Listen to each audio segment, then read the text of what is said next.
Just a few weeks ago, Japan was shaken and stirred by the shock exit of its Prime Minister. And now Fumio Kishida's resignation has set the stage for a path-breaking vote in Japan, a political cocktail which has a lot of ingredients and plenty of fizz. With a record number of candidates in the race to be Japan's next Prime Minister, an unprecedented political tornado is sweeping through Tokyo. Will Japan get its first woman Prime Minister or its youngest Prime Minister? Or will the financial scandals which forced Kishida out make his party, the ruling LDP, pick the safest bet for Japan's economy?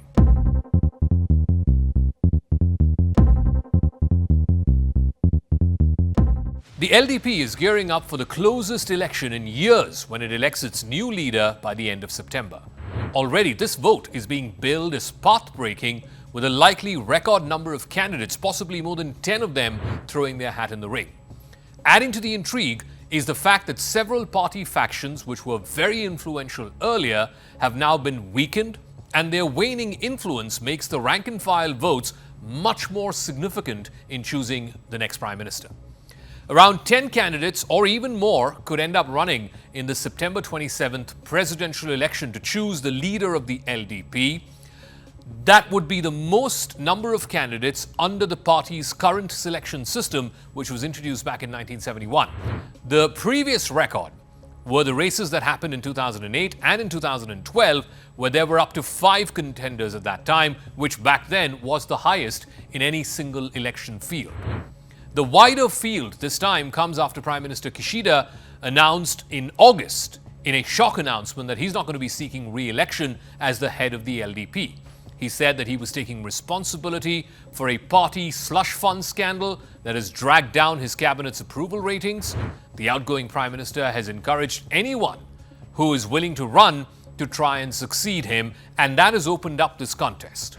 Interestingly, he's not endorsed anyone who has shown interest or could potentially be running.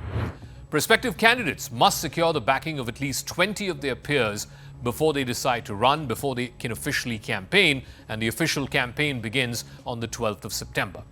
Once the voting gets underway, the 367 LDP parliamentarians cast their vote, along with another 367 votes that are allotted to the rank-and-file members. If no candidate wins an outright majority, which is more than 50% of the vote, and this is usually what happens, the vote then goes into a runoff between the top 2 candidates.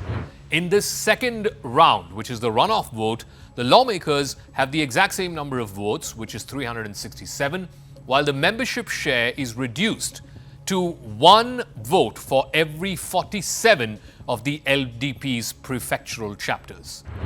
Of the lawmakers who have so far announced their candidacies officially, former Economic Security Minister Takaichi Kobayashi, who's 49 years old, he was first of the block. Digital Minister Taro Kono, who's much older at 61. The LDP Secretary General Toshimitsu Motegi, again an older candidate at 68. And the Chief Cabinet Secretary Yoshimasa Hayashi have also thrown in their hats in the ring, while former Defense Minister Shigeru Ishiba has announced the 5th run. Ishiba, in fact, appears to be the frontrunner as far as public opinion is concerned. The former Defense Minister, who's been a strong critic of Shinzo Abe and his coterie in the LDP's leadership, has never really managed to pull together enough support from within the party to get the top job. But kokumin, which is the Japanese word for citizens, seem to like Ishiba. A public opinion survey conducted by Asahi Shimbun put him in the lead, along with Shinjiro Koizumi, who is the younger son of former Prime Minister Shinjiro Koizumi and a former Environment Minister. The younger Koizumi is just 43 years old. He would become the youngest candidate in the race, and he's already made quite a splash, hitting the headlines for surfing near the Fushikama waters to try and combat fears of water safety, after, of course, there was a controversy around the discharge of treated wastewater. He's also the first sitting cabinet minister to take paternity leave in Japan.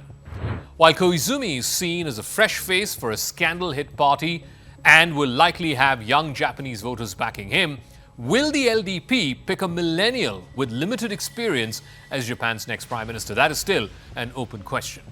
Or could Japan see an even bigger change? Will the LDP pick a woman as its leader and give her the top job in Tokyo? For many months, the outgoing Fumio Kishida administration had struggled to contain the fallout of a string of corruption scandals.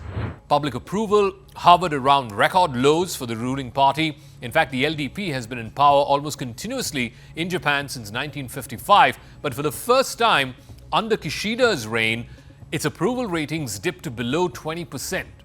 At the press conference where he announced his resignation, Kishida said the need was for him to take responsibility, and he placed great emphasis in that press conference on change and recovering trust and support from the public. He also spoke about the need to show that the LDP itself has changed. Kishida has been criticized for his poor handling of the LDP's ties with the controversial Unification Church. There was also a huge slush fund scandal involving underreporting of excessive income from fundraising events. Reform efforts, including dissolving major party factions and tightening political funding control laws, brought him no respite, or the party, which has been reeling from one crisis to another. But all that could change if Japan were to elect its first ever woman prime minister. It could certainly be a huge step forward in Japanese politics, which is largely male-dominated. Emerging among the potential candidates for LDP leadership are Economic Security Minister Sanae Takaichi and Foreign Minister Yoko Kamikawa. Takaichi, who's already signaled her intention to run, is known for her extreme right-wing views on security. In fact, she was among the 3 cabinet ministers who visited the controversial Yasukuni Shrine on the 15th of August, which is the anniversary of the end of the Second World War, and a day after Kishida made that surprise resignation announcement. The visit is seen as a bid to shore up conservative support within the ruling party. In contrast, Kamikawa has opted to remain low profile despite her rising public popularity as one of the most suitable candidates to become Japanese Prime Minister. Called a rising star among LDP circles, Kamikawa is known for her low-key, practical style and her majime, which is the Japanese word for very serious or diligent demeanor. The election of a trailblazing female prime minister could galvanize the public in the short term, particularly if the LDP can positively reposition itself as a reformed party, a party that is more forward-looking in a way that US Vice President Kamala Harris has managed to re-energize and instill hope in the rank and file of the Democratic Party ahead of the US presidential election. On the international front, continuity in terms of both foreign and defense policies is expected. The Kishida administration has been viewed as effective in bolstering Japan's international standing. Kishida's diplomatic successes, including strengthening the alliance with the United States and other Quad partners, Australia and India, have been commended. He's also lauded for his efforts in mending ties with South Korea and paving the way for stronger trilateral ties between the US, Japan and South Korea. Kishida has also followed in the hawkish footsteps of Shinzo Abe, his predecessor, shifting away from Japan's pacifist post-war security doctrine. His administration, in fact, oversaw a landmark increase in military spending. But foreign policy rarely wins elections. It is the domestic agenda that Kishida struggled with. 1, failing to reinvigorate the flagging Japanese economy, and 2, tackling inflation, which has been biting at the Japanese middle class since the end of COVID.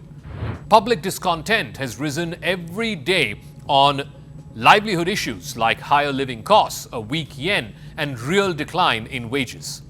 Inheriting these economic woes, a fresh start for Kishida's successor will not come easy. He or she will continue to face an uphill battle to recover public support in the long term. And he or she will also have Kishida's rather big shoes to fill.